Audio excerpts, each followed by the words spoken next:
ഹബീബായ നബി സല്ലല്ലാഹു അലൈഹി വസല്ലമ തങ്ങളെ കാണുവാനായിട്ട് ആഗ്രഹമില്ലാത്തവരാരും തന്നെയില്ല.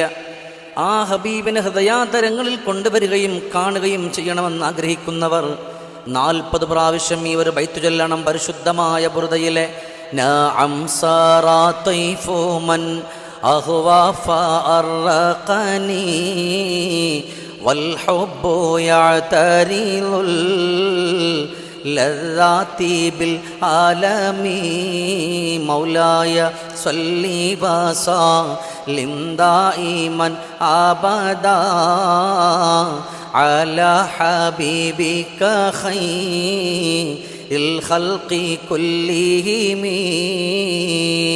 ഈ പരിശുദ്ധമായ ഈ ബൈത്തും ചൊല്ലിയിട്ട് ഹബീബിൻ്റെ പേരിൽ മുടങ്ങാതെ സ്വലാത്തുകളും കൂടെ ചൊല്ലി കിടന്ന് ഉറങ്ങുന്ന ഉറക്കിൽ ഹബീബിനെ കാണണമെന്നുള്ള ചിന്ത നിങ്ങൾ കൊണ്ടുവന്നാൽ ഹബീബിനെ കാണാൻ നമുക്ക്